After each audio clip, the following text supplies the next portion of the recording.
Assalamualaikum warahmatullahi wabarakatuh. Perkenalkan, nama saya Ganda Koswara, peserta uji kinerja UKM PPG dalam jabatan kategori 2 tahun 2023 LPTK Universitas Negeri Jakarta dengan nomor peserta 20015007572291, nomor induk mahasiswa PPG 20032300044. Selamat menyaksikan. Selamat sore.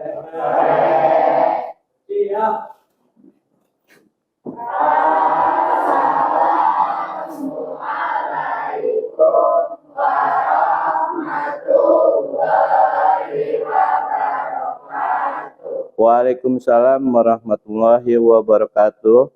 Silakan duduk. Berdoa. Sebelum kita belajar alangkah baiknya berdoa, mulai.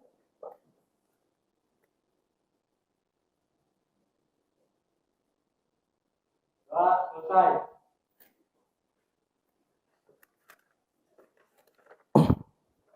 Gimana kabarnya hari ini? Sehat? Yang lainnya sehat? Alhamdulillah. Oke, sebelum mulai kita pembelajaran, Bapak akan mengecek presensi kehadiran kalian.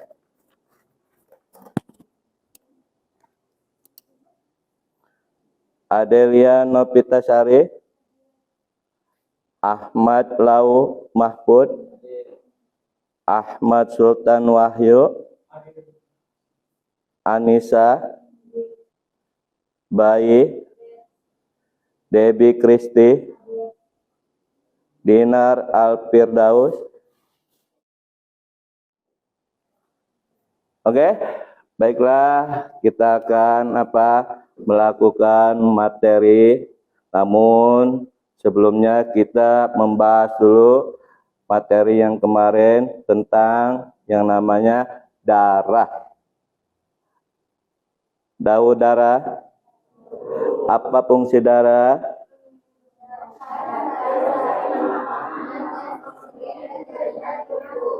Nah, di sini. Jadi darah ini sangat penting bagi tubuh kita, ya kan? Karena apa? Yang namanya dengan darah kita ini, karena apa? Di darah kita ini, kalau kita banyak terkandung oksigen, nah, ini akan kondisi kita pun akan cerah. Maksudnya apa?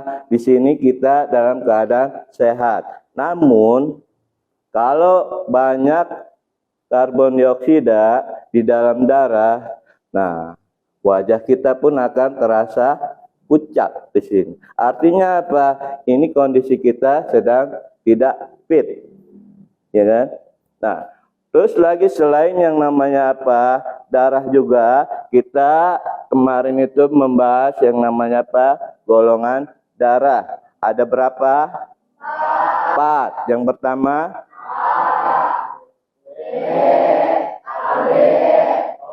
O. Nah, itu A, B, AB, dan O. Nah, kalau pengen tahu, ya, golongan darah itu ditemukan pertama kali oleh yang namanya Dr. Lance Steiner.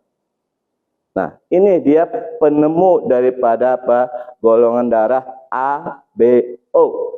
Nah, di sini kita kenal di dalam golongan darah ini ada 2, artinya resipien dan juga resipien itu pemberi, dan yang satu lagi penerima. Nah, yang pemberi itu golongan darah apa? O. Yang penerima? Nah, bagaimana dampak yang terjadi kalau istilahnya golongan darah AB? AB kan dia istilahnya tadi? Penerima. Nah, penerima. Kalau AB memberikan darah ke O, akan terjadi apa? Aglutinatif. no gain, artinya penggumpalan darah. Nah, di sini inilah akan menyebabkan satu pasien ini terjadinya yang namanya kematian. Oke. Sekarang ini apa kaitannya di sini darah dengan yang namanya pembahasan sekarang ini, gangguan dan kelainan sistem sirkulasi. Kalau kita jaga dengan baik dengan cara olahraga, terus lagi pola makan makanan yang teratur, terus apa lagi? Tidur yang cukup. Ini gangguan-gangguan yang ada pada sistem sirkulasi ini akan kita cegah. Tapi gangguan ini bisa diakibatkan dari pola hidup kita yang kurang sehat. Terutama yaitu merokok. Ya. Merokok. Tahu pernah merokok kamu? Enggak. Nah, alhamdulillah ya. Jadi jadi kalau kamu ingin sehat, nah, inilah, jangan sekali-kali kamu mencoba merokok di sini. Karena sekali aja ini kamu hirup, ini dampaknya ke dalam tubuh kita ini. Terus lagi, tadi kan pola hidup, seperti kan gaya hidup di sini kan, merokok kan. Kedua lagi nih, sering banyak yang namanya gula, maksudnya makan gula, konsumsi garam yang banyak, terlalu banyak. Ini bisa menyebabkan yang namanya hipertensi. Nah, inilah kelainan dan gangguan pada sistem sirkulasi. Oke. Nah, yang jadi pertanyaan, pernahkah kalian mengalami lesu? Ya.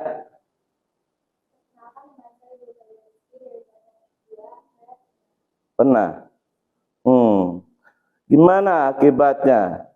Lalu kamu istilahnya lemah,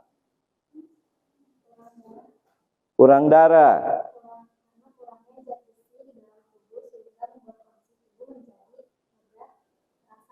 Oke.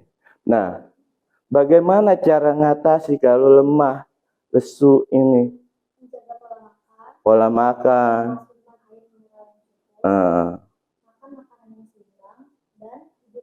Oke. Baiklah, di sini Bapak akan menampilkan sebuah video gangguan sistem peredaran darah dan upaya penanggulangannya.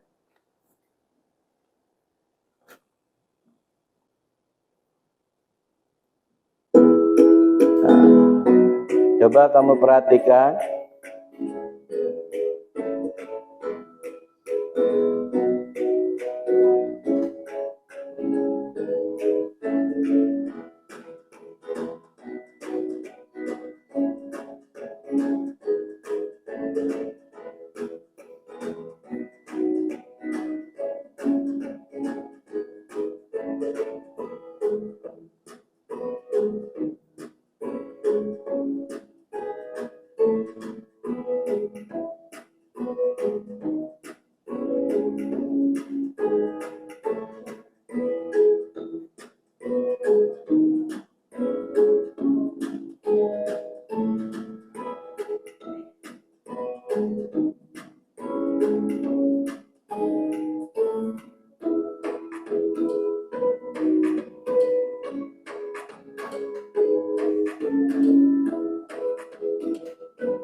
Oke, setelah kamu melihat video gangguan sistem peredaran darah dan upaya penanggulangannya, ya, coba apa yang kamu tahu, gangguan apa aja?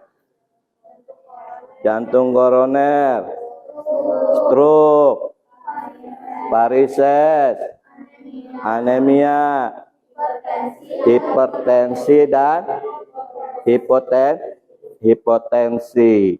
Ya, di sini gangguan dan kelainan pada sistem peredaran darah atau sirkulasi di sini. Nah, bagaimana cara mencegahnya? Olahraga, tidak merokok, hindari stres, hindari minuman beralkohol. Nah, di sini. Jadi kita harus apa? Mampu mengatasi dan mencegah daripada gangguan-gangguan pada sistem sirkulasi atau peredaran darah ini. Nah, oke.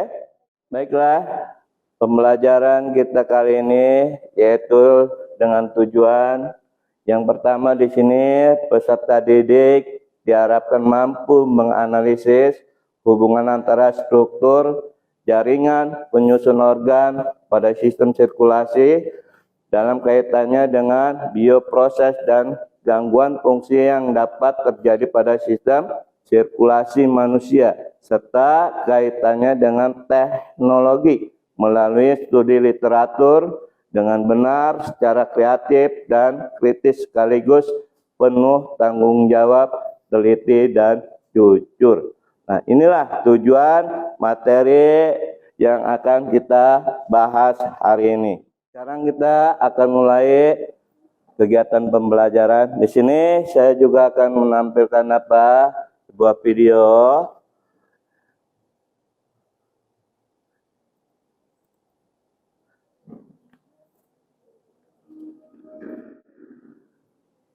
What is coronary heart disease? Coronary heart disease, or CHD, refers to a narrowing of the coronary arteries, the blood vessels that supply oxygen and blood to the heart. It is also known as coronary artery disease. It is the utmost cause of major illnesses and deaths worldwide. Coronary heart disease normally happens when fatty deposits or cholesterol accumulate on the artery walls, creating plaques. The arteries are being tightened, and makes it difficult for blood to flow to the heart. CHD may also be caused by blood clots or thrombus that totally occludes the blood flow. When these blockages occur, it is called coronary occlusion. Most of the blocks in the artery are caused by a combination of atheroma in atherosclerosis and thrombus in thrombosis. Atherosclerosis and arteriosclerosis is the narrowing and hardening of arteries by atheroma or cholesterol deposition so they could not dilate. The blockages or occlusion then causes myocardial infarction or heart attack, which is the sudden slowing or stopping of contractions of the heart muscles. CHD commonly induces angina pectoris or chest pain and shortness of breath. This could be due to the malfunction of the cardiac muscles. Its parts could die owing to the lack of oxygen, supposedly delivered by the clotted blood. CHD can also be caused by hypertension. It happens when blood flows through the blood vessels in a consistent high pressure. Causes of coronary heart disease. CHD can be caused. Tadi video yang akan kita bahas, materi yang kita bahas di sini. Nah, sekarang yang jadi pertanyaan bagi kamu, apa yang terjadi apabila serangan jantung? Ya? Akan menyebabkan kematian. Terus, tuh di situ diterangkan juga yang namanya jantung koroner. Apa yang dimaksud dengan jantung koroner? Jantung koroner adalah kondisi pembentukan pembuluh arteri koroner, yaitu pembuluh darah yang menyuplai darah dan oksigen. Oke, apalagi yang kamu ketahui tentang jantung koroner? Jantung koroner terjadi ketika timbunan lemak disebut kolesterol teranggulasi di bibir arteri sehingga membentuk plak arteri menjadi sempit sehingga darah sulit untuk menembus ke jantung. Oke, siapa lagi? Ada yang tahu? Ya. Jantung koroner juga dapat disebabkan hipertensi. Nah, inilah materi yang nanti yang akan kita bahas hari ini ya. Jadi kita ini mengetahui daripada yang namanya salah satunya tentang serangan jantung dan juga jantung koroner ya. Nah, sekarang kelompok sudah dibagi ya kan. Nah, kelompok 1 mana? Iya. Kelompok 2 ya. Kelompok 3. Kelompok 4. Kelompok 5.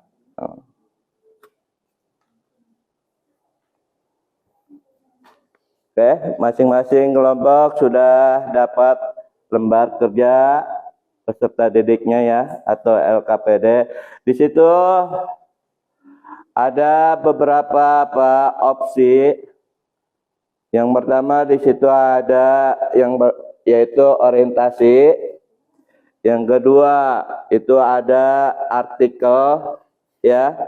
Jadi artikel ini kamu buka di Google atau dimanapun, di buku juga ada. Terus yang ketiga, opsi ketiga itu menyajikan masalah nanti. Nah, hasil yang yang kamu diskusikan ini nanti akan dipresentasikan. Yang keempat itu mengembangkan dan menyajikan hasil. Dan kelima yaitu analisis. Nah, di sini. Sekarang kamu buka, kamu kerjakan, buka HP-nya, silakan. Di situ udah ada linknya untuk melihat permasalahan tiap-tiap kelompok di situ. Oke, silakan kamu kerjakan. KPD ini saya akan berikan kamu 30 menit untuk mengerjakannya ya.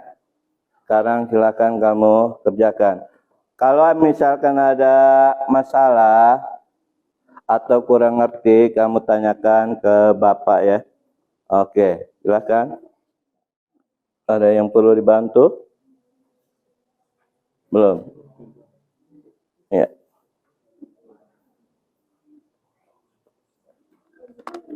Kelompok ini ada kesulitan? Enggak.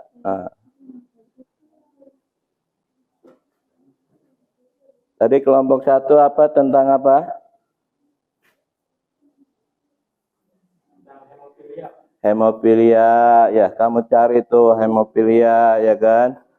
Masalah pengertian daripada hemofilia, penyebabnya, solusinya, dan juga teknologinya. Terus lagi kelompok 2 tentang leukemia ya. Terus yang ketiga, kelompok 3 jantung koroner. Terus ke kelompok 4 anemia, dan yang kelompok 5 hipertensi. Oke, sekarang kamu cari literaturnya, buka HP-nya, buka bukunya.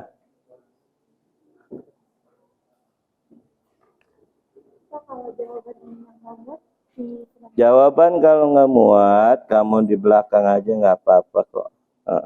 Ya. Ya.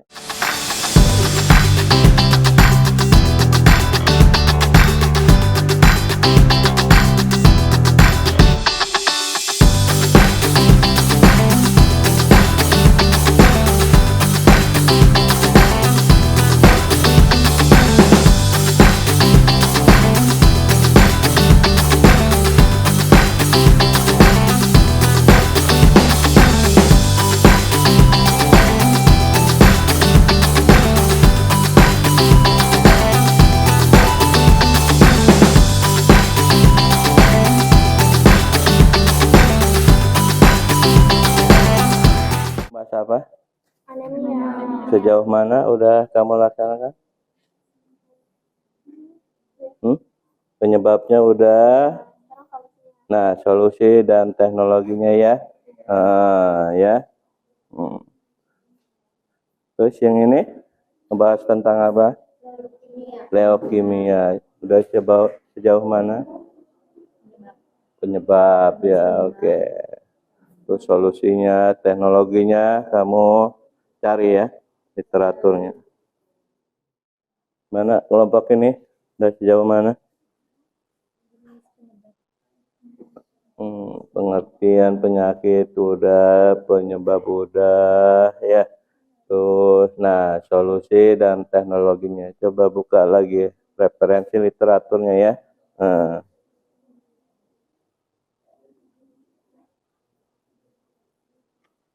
Mana ada masalah kesulitan? Nggak ada. Sejauh ini yang belum ada ya. Jadi kamu ngebahas masalah hemofilia ya. Ya. Tuh bagian ini pengertian hemofilia ya. Terus yang bagian B-nya kamu cari dulu literatur. Nah, terus yang ini penyebabnya ya, penyebab, solusi, teknologi. Terus ini apa? Nah, hasilnya nanti kamu apa? Presentasikan ya. Ya. Oke, waktunya sudah habis. Nah, sekarang kelompok siapa yang mau melakukan presentasi? Ya, silakan. Kamu maju. Kalian maju semua.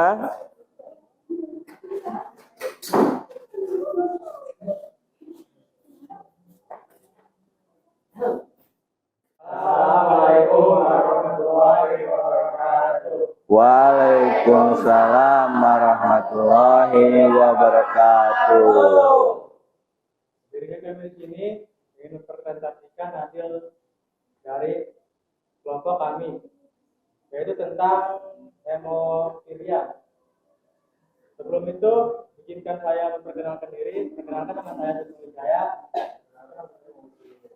Perkenalkan nama saya Ahmad Wijaya. Perkenalkan nama saya Muhammad Darul Mega. Perkenalkan nama saya Dina Firdaus. Baiklah, untuk soal yang A, orientasi peserta didik terhadap masalah. Kemudian di sini ada tautan yang diberikan oleh Pak Ganda. Dan di sini ditugaskan untuk kemukakanlah pandangan terkait tiga tersebut. Bagian manakah yang paling menarik untuk didiskusikan? Tuliskan jawabanmu di kolom berikut. Untuk itu, saya mempersilakan kepada teman saya untuk menjawabnya.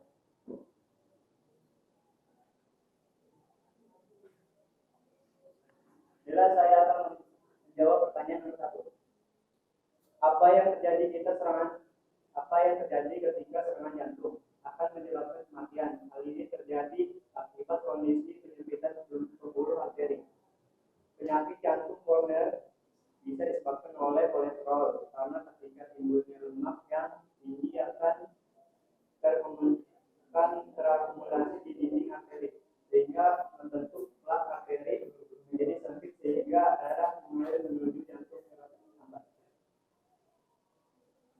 Ya. Nama penyakit hemofilia adalah kelainan yang terjadi pada sistem peredaran darah manusia, di mana darah dalam tubuh tidak dapat membekukan atau membekukan dengan baik. Hemofilia adalah penyakit genetik, artinya seseorang yang menderita penyakit hemofilia kemungkinan dapat menurunkan kelainan darah ini pada anak-anaknya. Penyebab adanya mutasi gen pada tubuh sehingga tidak memiliki cukup protein yang berfungsi dalam pembekuan darah. Solusi sebenarnya hemofilia ada penyakit yang belum bisa disembuhkan 100% setidaknya hingga saat ini. Teknologi. 1. Terapi on demand, yaitu terapi tepat saja di pendarahan penggunaan infus produk untuk menggantikan faktor pembekuan. 2. Profilaksi adalah infus faktor ke-8 secara rutin untuk mempertahankan kadar minimum faktor 8 dengan kadar konsentrasi untuk mencegah sebagian besar peredaran. Tapi ini menunjukkan faktor pembekuan darah yang sesuai dengan kebutuhan penderita untuk mencegah peredaran. Baik, untuk soal nomor 3, yaitu mengembangkan dan menjadikan hasil. Dari hasil diskusi ini dijelaskan bahwa hemofilia ini pada saat Hemofilia ini pada saat ini sulit untuk disembuhkan 100%. Namun kita bisa melakukan pencegahan dengan cara terapi on demand dan terapi profilaksis. Nomor 4, analisis dan mengevaluasi pemecahan masalah. Hemofilia adalah kelainan perdarahan yang diturunkan individu yang terkena akan mengalami perdarahan pada persendiannya, dan jika tidak diobati akan terjadi kerusakan sendi yang menentukan akibat perdarahan sendi yang berulang. Oke, dari hasil presentasi kami kali ini, mungkin ada yang mau ditanyakan? Iya, apa? Mengapa penderita hemofilia sangat rentan jika mengalami pendarahan? Baik, terima kasih atas pertanyaannya. Maka dari itu, izinkan kami untuk menjawab. Untuk soal itu, saya alihkan ke Rifki untuk menjawab. Tubuh individu dengan hemofilia tidak memiliki salah satu faktor pembekuan darah atau ada faktor pembekuan darah yang dimiliki rendah, sehingga tidak terbentuk dengan benar di sebagai kadar mengakibatkan darah sulit membeku. Akibatnya pendarahan akan berlangsung lebih lama dibandingkan orang normal. Mungkin kelompok lain ada yang mau ingin bertanya?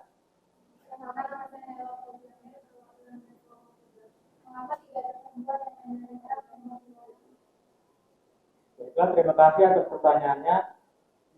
Untuk menjawab pertanyaan dari Naila dari kelompok 3, saya alihkan ke Dinar, mungkin untuk menjawab. Bismillah, saya akan menjawab pertanyaan dari kelompok 3. Apabila kromosom X pada perempuan hilang, maka perempuan masih mempunyai satu gen kromosom X untuk proses pembukaan darah. Kondisi ini membuat perempuan menjadi pembawa halnya hemofilia, namun tidak terjangkit dan tidak bergejala. Mungkin ada pertanyaan lagi? Oh, mungkin tidak ada. Sudah, Anda bagaimana? Ya, oke, saya akan mencoba memberikan penguatan dari hasil diskusi kelompok 1 ya, tentang masalah hemofilia. Jadi hemofilia ini apa? Jadi darah sukar membeku. Nah, artinya apa?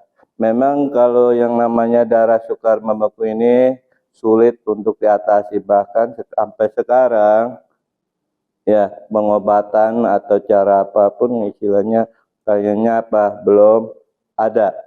Tapi kita harus bisa mencoba mencegahnya dalam apa penyakit hemofilianya ini.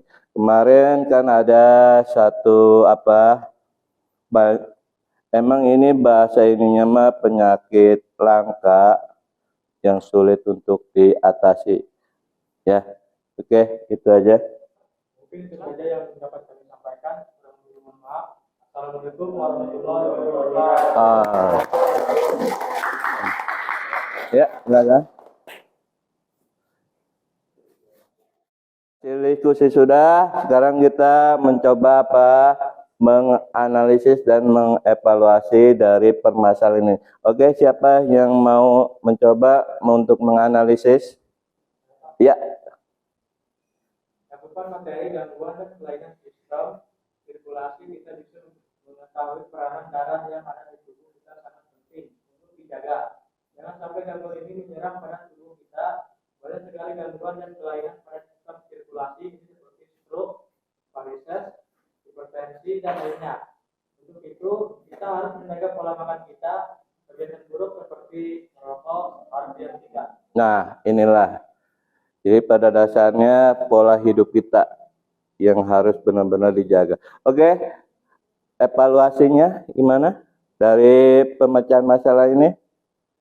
Ya.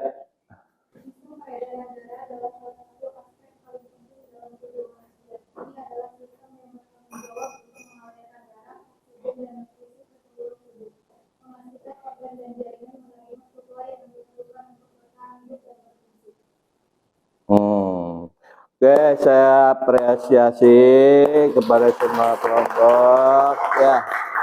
Jadi dari kelompok 1, 2, 3, 4, 5 sudah melakukan yang namanya apa? Presentasi ya.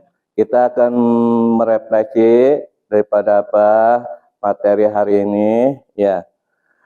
Saya akan mencoba mempertanyakan pada siapa yang tahu hal penting apa yang kamu pelajari hari ini? Ya. Gangguan kelainan sistem pada peredaran darah seperti hemofilia, leukemia, jantung koroner, anemia, dan hipertensi. Mengapa memandangnya ini penting? Karena setelah mempelajari pelajaran kali ini, kita bisa mengetahui bagaimana cara mencegah penyakit-penyakit tersebut. Seperti olahraga teratur, pola makan sehat, tidak meminum alkohol, dan tidak merokok. Nah, jadi inilah yang kita harapkan dalam hal apa? Mengevaluasi dan juga tadi menganalisis ya. Oke. Baiklah, untuk pertemuan selanjutnya kita nanti akan membahas yang namanya sistem pencernaan. Tahu sistem pencernaan makanan? Tahu makanan fungsinya untuk apa? Hah? Ada yang tahu? Nah, salah satunya memberikan tenaga pada tubuh. Nah, di sini dalam kegiatan sistem pencernaan ini makanan ini akan masuk melalui yang namanya apa? Mulut. Mulut akan masuk lagi kemana? Kerongkongan ya. Kerongkongan akan masuk lagi ke lambung. Lambung masuk lagi ke usus halus. Usus besar. Baiklah, yang tadi saya sampaikan itu untuk materi yang selanjutnya. Nah, sekarang ini kamu harus bisa memotivasi diri kamu ya untuk terus belajar, untuk semangat raih cita-cita kamu ya setinggi langit. Gimana pun caranya kamu harus sukses. Saya akan memberikan post-test kepada kalian ya. Saya akan bagikan di sini. Kamu jawab ya. Silakan.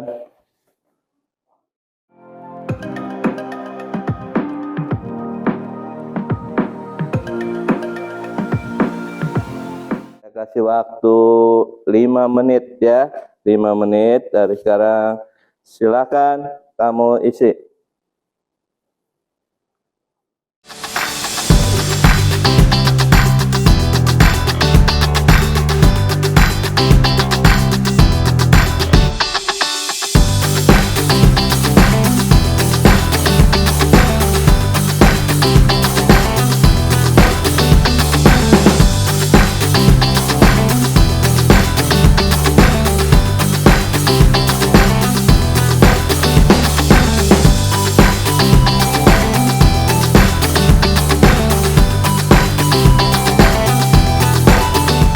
Baiklah, pertemuan kali ini kita tutup dan kita ucapkan alhamdulillah.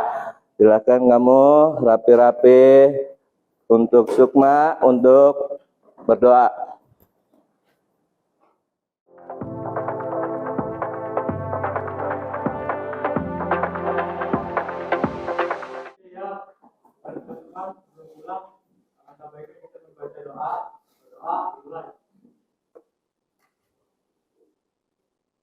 Doa selesai. Bersiap.